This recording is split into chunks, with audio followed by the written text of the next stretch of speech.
buka satu tak puas Kau suka, hari kena buka agak.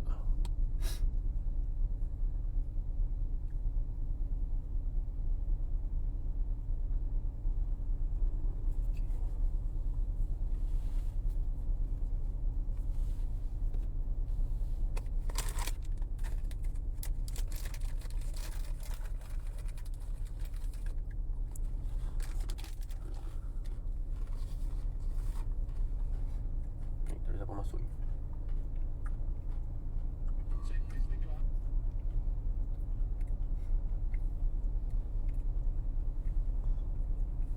Okey dah. Boleh lah. Bismillahirrahmanirrahim. Assalamualaikum warahmatullahi wabarakatuh. Alhamdulillah wassalatu wassalamu ala Rasulillah wa ba'd. Selamat datang ke Live Kinder Hive, your Islamic Education Hive. Sebuah institusi pendidikan awal kanak-kanak yang ketengahkan hybrid di antara program kemas yang ada di negara kita dan juga dengan pendidikan alternatif melalui pembinaan karakter dan sunnah Rasulullah sallallahu alaihi wasallam. So apa khabar semua yang dah memantau pukul 2.30 setiap hari Selasa kita akan bersiaran secara langsung di platform Ustaz Don dan Kinder Hive, dan tuan-tuan boleh ikuti kami untuk bersama dengan kami setiap minggu dan boleh utarakan soalan. Dan kepada anda, ini adalah slot atau segmen Seronoknya Jadi Baik. Seronoknya Jadi Baik. Dan mana ni dah masuk siri yang kelima. Tu dia. Tiap-tiap minggu. Cuba bayangkan dah 5 season. Masya Allah, tabarakallah. Apa khabar semuanya? Kalau tuan-tuan bagus, tulis bagus. Kalau tuan-tuan sihat, tulis sihat. Kalau tuan-tuan kata, awak nampak macam ada environment lain lah. Biasa, kita ada dalam kereta, kita berada di Melaka. Kita ada di Melaka. Okey, Allahumma salli ala Sayyidina Muhammad wa ala Sayyidina. Hari ni anak Melakan saya masuk ni pertandingan teater. Kami ada di JKKN Jabatan Kebudayaan dan Kesenian Negeri Melaka. Kami duk ada tahun tu, duk parking tahun tepi ni. Mereka semua duk rehat. Saya lagi saya nak masuk tengok persembahan dia saya lagi. So, hari ni tajuk kita adalah sunnah berwuduk. Maksud dekat sini ialah dua. Satu, segmen kita ni kita nak cerita sunnah-sunnah Rasulullah SAW. Salah satu sunnah Nabi ialah Nabi suka melazimi berwuduk. Maknanya sentiasa berada dalam keadaan wuduk. Ini satu segmen yang saya cukup suka cerita ke orang kerana ini pengalaman peribadi. Benda ni kita boleh ambil daripada para ulama, tapi kita boleh habaq kata kita pun buat sendiri benda tu. Bermula daripada tahun 2007. Apa yang berlaku? Sat lagi, relax. Jom kita baca surah Al-Fatihah, kita baca salawat, dan tuan-tuan tak uji saya punya audio lagi. So sepanjang baca surah Al-Fatihah dengan salawat lagi, tuan-tuan tulis dekat ruangan komen, audio kita okey ke tak okey? Kalau audio okey, tulis A5. Kalau visual okey, tulis V5. Kalau audio dengan visual okey, tulis AV5. Senang, tak payah tulis banyak kali. Jadi, jom kita baca surah Al-Fatihah. Mudah-mudahan semuanya sukses. Anak Melakan saya pun boleh berjaya. Kita pun boleh, anak-anak di Kinder Hive semua jadi anak-anak yang soleh dan solehah. Cikgu-cikgu ada tenaga dan sebagainya. Baik, marilah sama-sama. Al-Fatihah. A'udzu billahi minasyaitonir rajim. Bismillahirrahmanirrahim. Alhamdulillahi rabbil alamin. Ar-Rahmanir-Rahim. Maliki yaumiddin. Iyyaka na'budu wa iyyaka nasta'in. Ihdinas siratal mustaqim. Siratal ladzina an'amta 'alaihim ghairil maghdubi 'alaihim waladdallin. Amin. Bismillahirrahmanirrahim. Allahumma aftah alaina hikmataka wanshur alaina min khazaini rahmatika ya arhamar rahimin. Walhamdulillahi rabbil alamin. Ni kosong tapi ini dia bug. Amin, amin, amin. Amin ya rabbal alamin. Very good, very nice. Okay. So apa nama? Waalaikumsalam warahmatullahi wabarakatuh. Subang Murni. Yes. Okay, thank you Kindahai. Semua yang mana join, yang mana masuk kita. Alright, okay. Jom, saya nak bagi tahu. Menjadi salah satu karakter Rasulullah sallallahu alaihi wasallam iaitu sentiasa berada dalam keadaan berwudu. Okay. Rasulullah sentiasa berada dalam keadaan bersuci. Macam mana kita tahu benda tu? Setiap kali baginda Nabi sallallahu alaihi wasallam selesai sahaja, tengok istilah qada hajat, baginda Nabi sallallahu alaihi wasallam akan berwudu. Ini dapat diperhatikan daripada dua cerita. Dua keadaan. Bukan cerita ada banyak. Dua keadaan. Satu, ketika mana para sahabat yang ditugaskan ada bersama Nabi akan tahu bila Nabi qada hajat akan menyediakan bejana air atau bekas air. Kalau bahasa kita kata ada besen untuk Nabi ambil wudu. Jadi setelah selesai Nabi akan berwudu. Itu satu. Yang kedua, dalam satu riwayat sahabat yang Nabi kata Allahumma faqihhu fid din wa 'allimhu ta'wil adalah apabila seorang sahabat Nabi masuk untuk qada hajat, Nabi keluar tengok ada air. Siapa sedia? Jadi sahabat yang menyediakan tu Nabi doa kepada dia supaya dia menjadi orang yang faqih, orang yang alim. Pasal apa? Sebab bijak. Dia tahu Nabi sallallahu alaihi wasallam selepas qada hajat sentiasa melazimi wudu. Nampak tuan-tuan, tengok saya cerita kat tuan-tuan dalam keadaan ceria. Saya nak habaq kat tuan-tuan sebagai saksi. Berapa mata duk ada ni? Duk ada 75 orang yang duk tengok ni. Saya nak habaq kata dengan elok-elok tuan-tuan jadi saksi. Sepanjang program live 30 minit Ustaz Don dan rakaman yang sebanyak 600 episod tu, tak ada satu pun yang dirakam dalam keadaan saya tak ada wudu. Tu dia. Sepanjang tu saya ada wudu. Dan kawan-kawan sini semua kenal. Ustaz Don insya-Allah sentiasa ada wudu. Tang mana kita pergi je, kalau kita ni kita boleh takbir Allahu Akbar, boleh sembahyang terus, boleh pegang Quran, boleh buat semua. Pasal apa? Ini adalah kebudayaan diri sendiri bermula daripada tahun 2007. Oh dia. Daripada tahun 2007 saya melazimi ketika berada di Mesir lagi. Masa tu tahun 2002, 2003, 2004 duk belajar kat tahfiz diploma. Masa tu tak biasa lagi, baru duk berlatih. Jadi tahun 2007 sampailah sentiasa insya-Allah berada dalam keadaan wudu. Hak ni antara satu benda yang saya berani cerita kat tuan-tuan, sebab inilah amalan yang kita buat. Sebab apa? Kita nak make sure jadi bila jadi lagu tu kita terhindar daripada berfikiran kotor. Kalau tidak rosak wudu kita. Kita jauh daripada duk raba orang, duk pegang orang tak ketahuan hala. Kalau tidak rosak wudu kita. Yang ketiga, kita nak make sure kita sentiasa berada dalam keadaan kerahmatan. Sebab bila berwudu, mana kita dalam keadaan bersuci. Dan kata Nabi SAW, wudu alal wudu. Dia ada wudu, dia perbaharui wudu. Dia ada wudu, dia perbaharui wudu.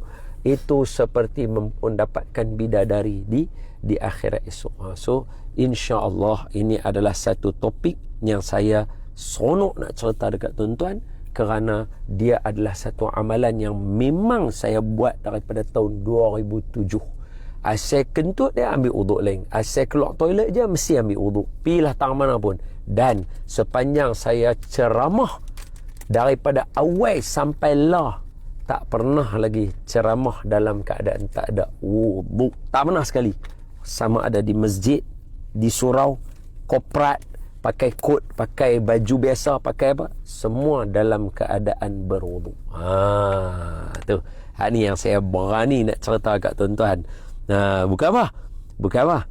Makna nak abang kata, kalau orang kampung macam hak ni boleh buat, tuan-tuan hak mengaji alim, tuan-tuan yang duduk di premis yang tak gaduh keluar merata-rata macam kami ni, lagi senang nak kekal duduk di dalam berwuduk. Cuma latihan ni, orang tanya latihan ni lagu mana? Kita belajar daripada Nabi kita Muhammad sallallahu alaihi wasallam, iaitu jaga pemakanan. Maksudnya bukannya suruh jangan duk makan hak makanan lain, tak makan, tapi berpada-pada jaga makan minum kita. Jaga di sini maknanya umum. Makan jangan terlalu banyak, makan biasa-biasa, makan jangan duk makan pedas tak ketahuan hala. Ada pula orang dia jenis boleh makan pedas, dia tak kentut, dia tak cerit, dia tak berak, tak ada masalah. Jangan jaga juga perut kita, jangan pedih, jangan ulcer apa. Benda tu semua dia termasuk dalam istilah jaga secara umum. Jadi kita belajar daripada Nabi kita Muhammad sallallahu alaihi wasallam, jaga dan berpada dengan makan. Itu satu, habis, selesai. Baik, sambung. Kenapa baginda Nabi sallallahu alaihi wasallam memastikan salah satu sunnah baginda berada dalam keadaan berwudu atau sunnah sentiasa berwudu? Paling tidak kita memastikan segala perkara yang menuntut kepada wudu tadi itu selesai. Contohnya memegang Al-Quran, sembahyang, sama ada sembahyang fardu atau sembahyang sunat. Benda ni selesai. Sebab apa? Sebab kita berada dalam keadaan wudu. Yang kedua, dia memastikan kita berada dalam keadaan wudu ini, Nabi didik dan tarbiyah kita, iaitu kita mengambil berat tentang diri kita sendiri. Kita kena jaga diri kita. Kita mesti kena fikir ke atas kita. Aku ni nak ambil wudu ni. Kecuali pada certain waktu kita keluar dengan pasangan kita, kita nak berjalan ke apa ke, kita tahu kita boleh batal wuduk, tak apalah, kita dapat pahala kot lain yang tu. Hak tu pahala pegang tangan isteri, pegang tangan suami. Yang tu lain. Dapat pahala kot lain pula yang tu.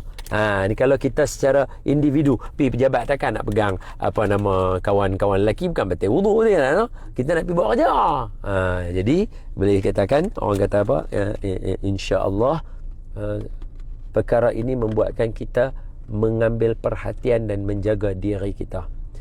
Of course, bila kita dah buat yang lain semua tu, dia termasuk dalam kategori satu lagi, iaitu menuntut keredaan dan juga kerahmatan daripada Allah Subhanahu wa taala, kerana Allah suka orang yang dalam keadaan suci, bersih. Betul tak betul? Betul. Jadi macam mana kita nak latih? Macam saya bagi tahu tadi, saya bagi tahu dah diri saya. Saya bermula tahun 2007. Maknanya bukanlah daripada kecil anak, sebab benda tu akan mewujudkan kesulitan pada awalnya. Cuma latihan tu mesti wujud. Latihan jaga kentut, jaga, orang kata apa, jaga kita punya makan minum, jaga benda yang kita nak bergaul dan sebagainya. So benda-benda tu very important. Boleh dapat. Okey. So sebarang persoalan boleh tulis di ruangan komen kalau ada yang nak tanya dan sebagainya. Dan kepada yang menonton, saya nak bagi tahu, selamat datang ke live kita, iaitu live Kinderhive, Institut Pendidikan Awal Kanak-kanak, institusi pendidikan awal kanak-kanak yang mengenengahkan pendidikan berdasarkan kebangsaan dan juga dihybridkan dengan alternatif bahasa hari ini, tapi yang bahasa betulnya dengan pendidikan Islam dalam kategori-kategori kita semuanya. Jadi setiap perkembangan anak-anak tuan-tuan dapat ditonton, dapat dilihat dalam sistem kami. Dan sekarang Alhamdulillah Kinderhive dah ada 50 cawangan dan we are going towards 60 cawangan sehingga hujung tahun ni. Kami mengalu-alukan siapa-siapa yang nak buka Tadika Kinderhive dan nak jadi owner kepada Tadika Kinderhive, boleh berhubung dan pihak HQ tolong tulis nombor supaya orang boleh kontak, ataupun siapa yang berminat tulis di ruangan komen, saya berminat buka Tadika ataupun saya nak Tadika. Nanti tim kita akan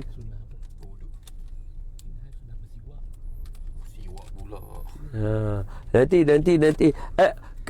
sunnah bersiwak minggu lepas. Sunnah bersiwak minggu lepas. Sebab ada orang kata kita sunnah bersiwak minggu lepas. Sunnah bersiwak minggu lepas. Sekarang sunnah dia ialah sunnah berwudu. Maksudnya sentiasa melazimi wudu, mengambil wudu dalam setiap perkara dan mengekalkan dalam keadaan berwudu. Dia macam tu. Boleh dapat. Okey. Membiasakan diri dengan berwudu itu adalah satu lambang seseorang itu menjaga kemurnian, menjaga kelestarian diri dia dengan masyarakat. Sebab apa? Aku dalam keadaan berwudu, perkara yang membatalkan wudu itu harus aku jaga. Dia macam tu. Boleh dapat. Atau bila dia batal wudu, dia sibuk mengambil wudu lagi. Menunjukkan apa? Dia sentiasa dalam keadaan bersih dan suci. Tangannya dijaga, mukanya dijaga. Nampak? Sebab dalam kehidupan kita, muamalah seseorang manusia tu sangat penting. Jadi kita akan berjumpa dengan orang, kita akan bercakap dengan orang. Jadi orang yang berwudu, dia kena kumuk mulut, masuk air dalam hidung, buang. So sinus dia, ingui dia boleh settle. Tak ada lah jumpa depan orang duk datik hidung lah.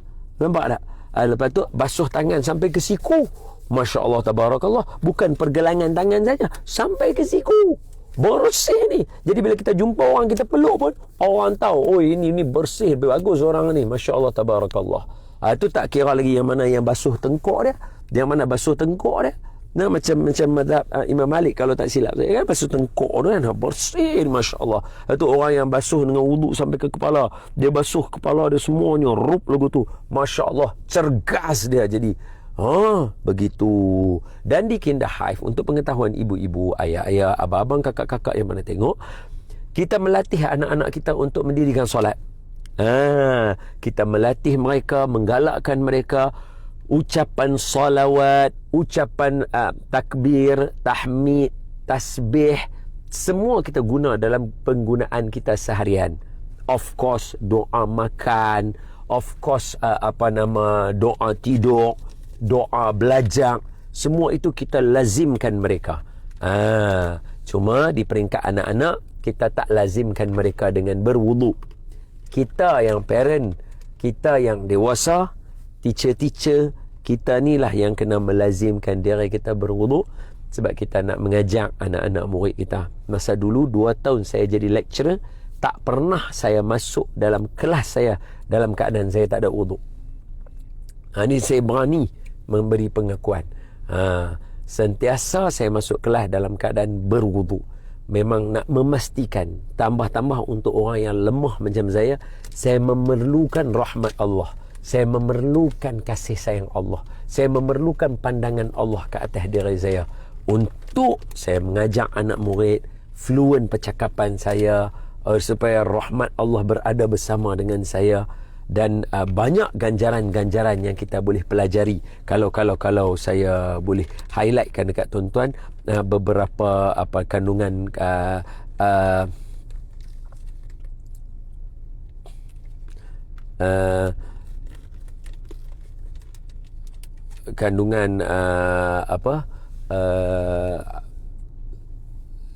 orang yang sentiasa berada dalam keadaan berwudu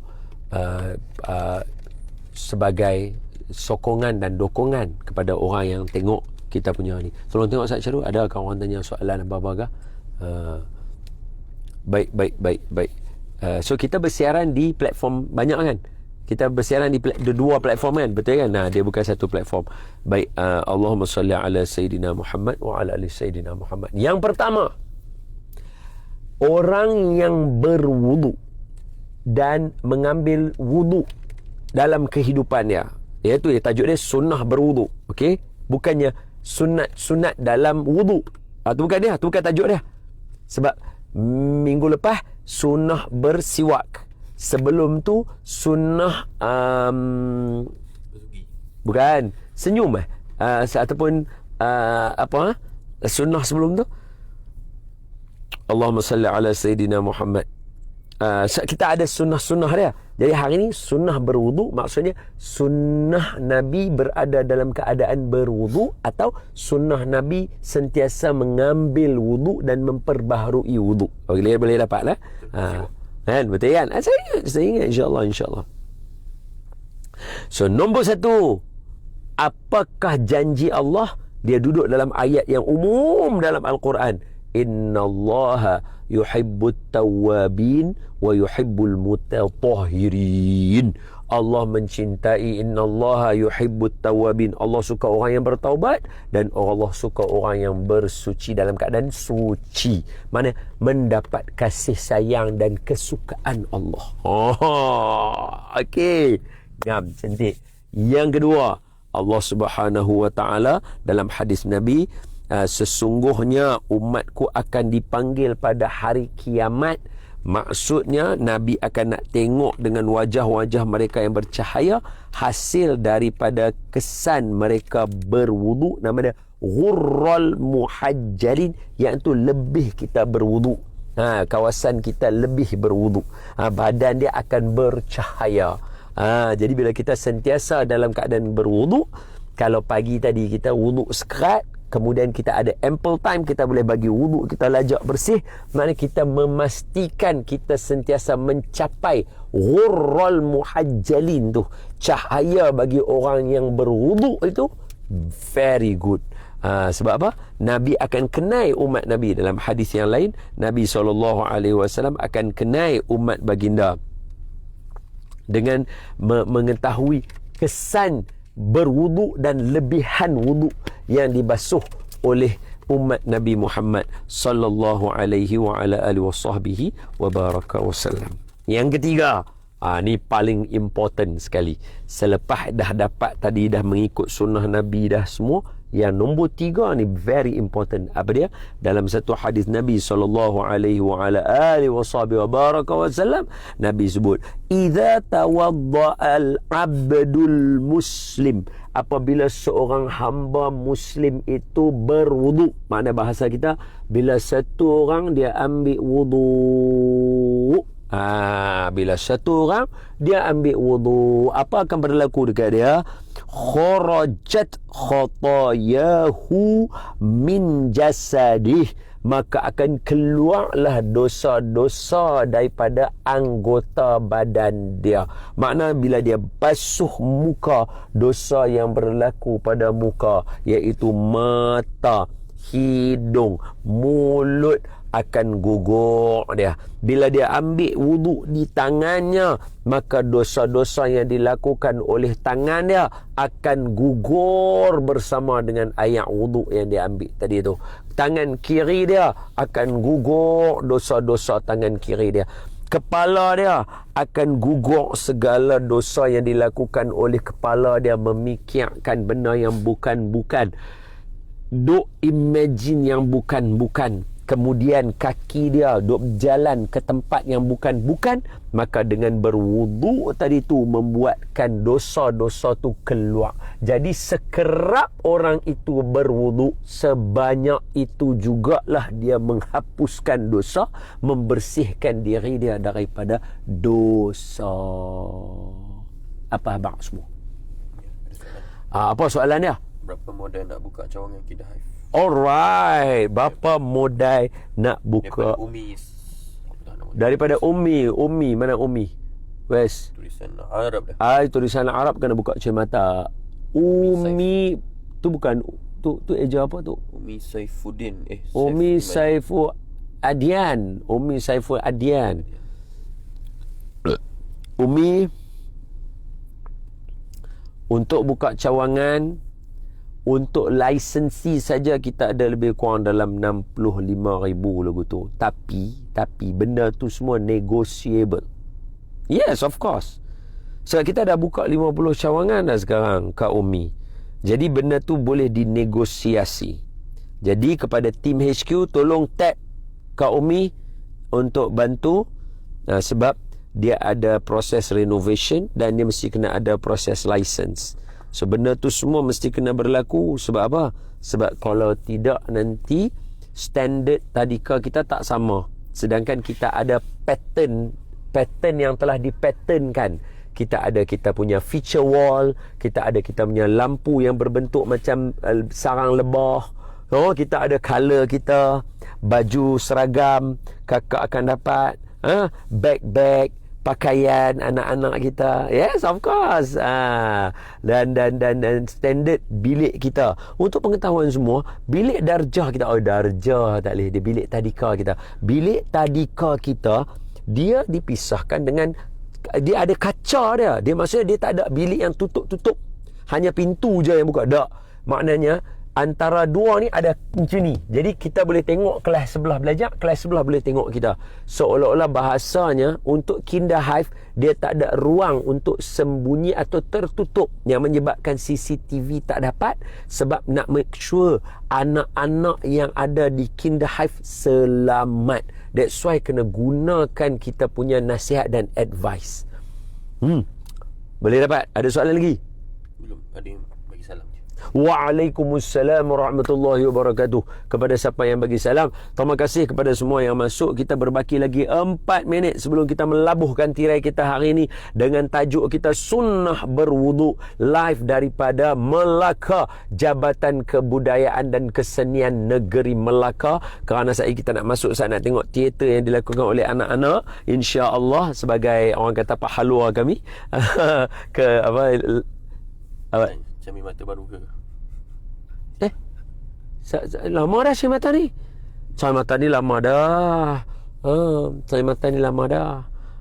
Apa nama, Allahumma salli ala Sayyidina Muhammad. Boleh tengok program-program kita sebelum-sebelum ni, boleh tengok aja konten-konten kita di media sosial, boleh tengok aja spek ni. Soalan apa dia kata? Soalan dia kata apa? Ustaz dah tahu ke ada kisah tentang Aisyah pernah kena lempang dengan seorang sahabat Abu Bakar? Betul ke ya? Saya tanya. Siti Aisyah radhiyallahu anha wa ardaha wa alaiha salam dipukul oleh seseorang daripada kalangan sahabat Nabi sallallahu alaihi wa alihi wasallam. Okey, di sini ada dua peristiwa yang berkaitan dengan tangan kena ke muka. Okey, yang pertama Abu Jahal ketika peristiwa hijrah pergi ke rumah Saidina Abu Bakar. Ketika itu Saidina Abu Bakar dah keluar dah dengan Nabi berhijrah. Yang ada adalah Sayyidatuna Asma, dan beliaulah yang kena pukulan itu oleh Abu Jahal ke wajahnya. Dan dalam satu riwayat menceritakan sehingga mulutnya berdarah. Kerana ditanya mana ayahnya, mana Rasulullah, dia kata dia tak tahu. Dan memang betul pun mereka semua tak tahu. Perjalanan itu rahsia, Nabi tak cerita. Dan yang kedua ialah Saidina Abu Bakar sendiri memukul, sebahagian riwayat kata menampar. So boleh jadi kepada Siti Aisyah. Dan sebahagian kata tak sampai pukul, hanya membentak ataupun menjerkah bahasa kita, kerana bukannya cengih tetapi menjaga adab dengan Rasulullah sallallahu alaihi wasallam. Ketika mana Siti Aisyah radhiyallahu anha wa ardaha wa alaiha salam, ada perselisihan di antara beliau dan baginda Nabi sebagai suaminya sallallahu alaihi wa ala alihi wasallam, menyebabkan perselisihan itu tak selesai sehingga perlu kepada orang ketiga. Maka baginda Nabi mengarahkan khadam untuk pergi memanggil Sayyidina Abu Bakar As-Siddiq dengan persetujuan Siti Aisyah radhiyallahu anha wa ardaha. Ketika Nabi kata, kalau begitu kita memerlukan orang yang ketiga untuk menjadi hakim, maka apa pandangan kamu kalau ayah kamu? Maka kata Siti Aisyah, itulah sebaik-baik orang, kata Siti Aisyah. Okey. Alright, lepas tu kata okey, nak selesai dah. Lepas tu bila kata macam tu, Sayyidina Abu Bakar sampai, Siti Aisyah ada, Nabi ada, dan ketika diberitahu untuk mengadili, maka Siti Aisyah berkata kepada Nabi, cakap betul-betul itu, jangan cakap bohong. Nampak Siti Aisyah kata kat Nabi, cakap betul-betul, jangan cakap bohong. Maka apa yang berlaku? Marah Saidina Abu Bakar tadi. Ingat saya dah bagi tahu, bukan kerana cengih atau ni, tetapi adab dengan Rasulullah, iaitu pernahkah Rasulullah berbohong? Tak pernah. Mana? Mustahil Nabi bercakap bohong. Itu sifat mustahil bagi para Nabi, berbohong, berdusta. Kerana Nabi sentiasa siddiq, benar. Jadi bila jadi macam tu, keimanan Sayyidina Abu Bakar itu membuatkan dia marah. Ada sebagian riwayat kata memukul Siti Aisyah, ada sebenarnya membentak. Kata, hai Aisyah, Pernahkah kamu dengar Rasulullah bohong? Maka takut Siti Aisyah yang tadi gaduh dengan Nabi itu, lari dia menyorok di belakang suaminya tadi itu. Nampak? Nah, mungkin itulah peristiwa yang dimaksudkan. Wallahu a'lamu bis-shawab. Maaf di atas kekerdilan ilmu saya. Boleh tanya hak orang yang bertanya tadi tu. Terima kasih Ustaz. Ya, sama-sama. Dah kata terima kasih awal dah. Terima kasih sama-sama. Okey. So, sunnah berwuduk iaitu sentiasa dalam keadaan berwuduk, satu sunnah. Satu lagi, mengambil wuduk dalam keadaan walaupun dah ada wuduk ataupun waktu yang tak memerlukan wuduk, dia baru berwuduk. Itu sunnah Nabi. Apa yang dia dapat? Yang pertama tadi kita bagi tahu, Allah sayang dia. Kerana Allah kata, aku mencintai orang yang suci dan bersih. Nice, settle. Yang kedua, hadis Nabi kata, mengampunkan dosa. Nombor 3, mengampunkan dosa. Yang kedua tadi itu ialah menjadi tanda di akhirat esok dia akan bercahaya tempat yang lebihan wudu tadi itu, dan orang yang berwudu sentiasa bercahaya, kenai Nabi dengan umat Nabi. Di sebalik itu ialah kita menjaga diri kita, memastikan diri kita bersih, suci, memastikan diri kita tidak buat perangai-perangai tak ketahuan hala, membuatkan orang tahu kita bukan jenis bangsa hak jenis duk buat lebih kurang. Pemikiran kita pun elok sebab kita tak fikir yang kotak-kotak yang merosakkan wuduk kita. Boleh dapat? Wallahu a'lamu bis-shawab. Semoga sunnah berwuduk menjadi kelaziman kita. Mudah-mudahan, dan dia memerlukan latihan. Bagi anak-anak kecil kita tak buat lagi, tetapi bagi kita yang dewasa, amalkan. Mudah-mudahan memberikan kebaikan dan kerahmatan. Wallahu a'lamu bis-shawab. Aqulu qawli hadha wa astaghfirullahal azim li wa lakum wa lisairil muslimina wal muslimat wal mu'minina wal mu'minat fastaghfiruh faya fawzal mustaghfirin wa ya najjatat taibin. Assalamualaikum warahmatullahi wabarakatuh. Kita tutup dengan selawat Imam Asy-Syafi'i dan tasbih kafarah. Allahumma salli afdalas salatin ala as'adil makhluqatika sayyidina Muhammad wa ala alihi wa sahbihi wa sallim adada ma'lumatika wa midada kalimatika kullama dhakaraka dhakiruna wa ghafala an dhikrihil ghafilun. Subhanakallahumma wa bihamdika nashhadu an la ilaha illa anta nastaghfiruka wa natubu ilaik. Bismillahirrahmanirrahim. Wal 'ashr innal insana lafi khusr illa alladhina amanu wa 'amilus salihat wa tawassaw bil haqq wa tawassaw bis sabr. Terima kasih daripada Kinder Hive untuk semua. Jumpa lagi. Assalamualaikum warahmatullahi wabarakatuh.